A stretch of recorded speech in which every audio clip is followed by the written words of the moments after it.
In again, here with me casting master level replays. Here we have Tenjotien. I have no idea how to say that, and I probably severely butchered it, so I apologize. I'm just going to call him 10 for the purposes of this, spawning as the teal Protoss in the top right hand corner, and Snix once again spawning as that lovely shade of pink in the bottom left hand corner, this time as Protoss. Like I have mentioned in other videos, he does random, though Terran is his preferred race.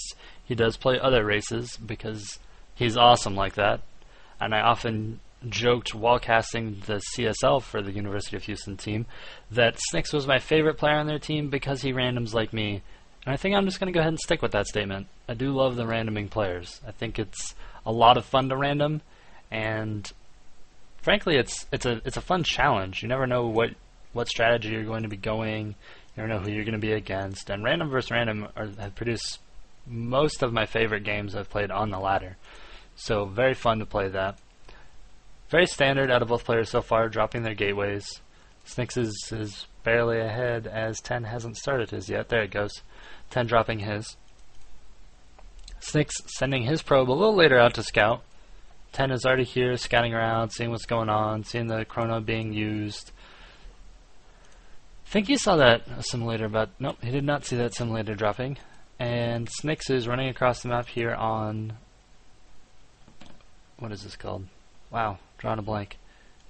It's like the most common map ever. Zelnaga Caverns. There we go. Wow, I don't know where my brain is at today.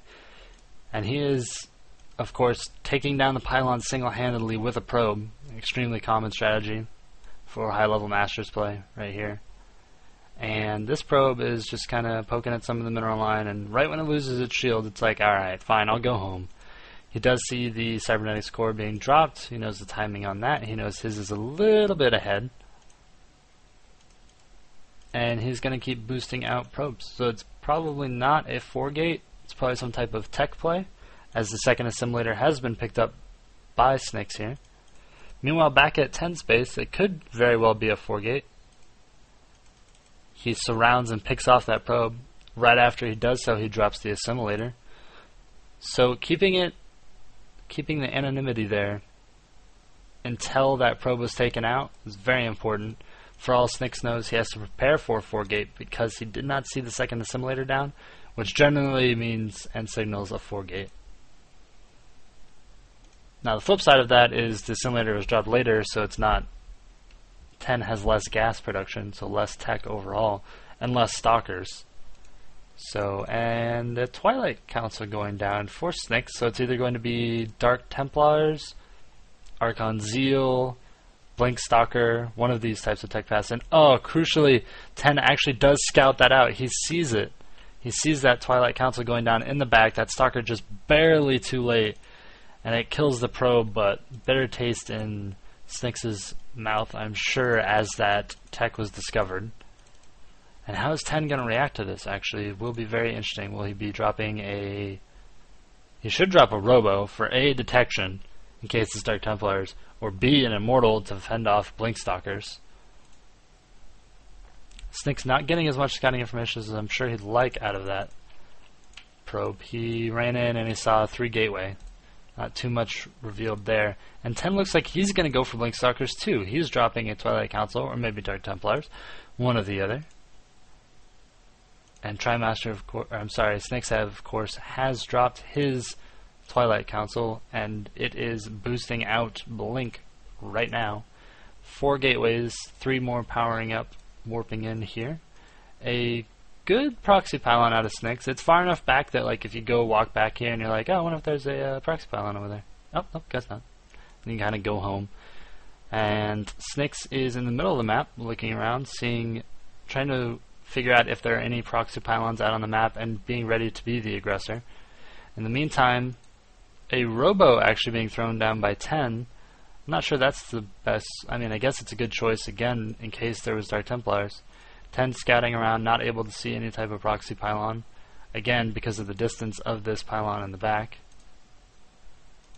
And Snix moving up with 2 Stalkers, tickling that 3rd Stalker, and Blink is revealed right off the bat here by Snix, so 10 now knows that Blink is on the field. He knows that it's probably not Dark Templar because Blink has been used, and he is furiously boosting out his own Blink, but he is running off 3 gateways, and he does not have an Immortal in production.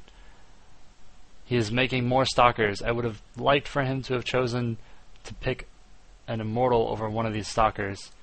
The close pylon getting taken out. Looks like it is cancelled by Snix, and then he one-shots 10, actually shoots his own probe in a miss micro.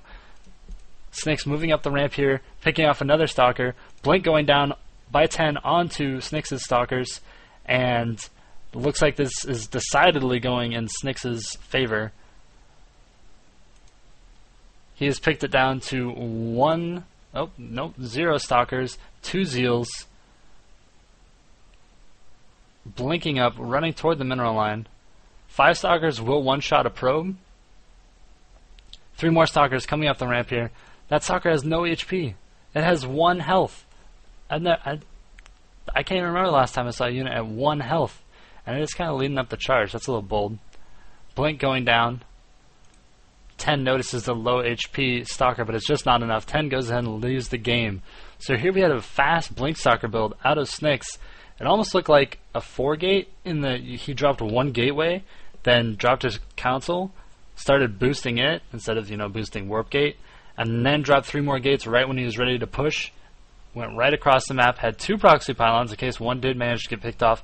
One was a little bit further back, the safety proxy pylon I would call it, and then a closer one here, and then he tried to drop a 3rd here that did get picked off. 10 denied that very well.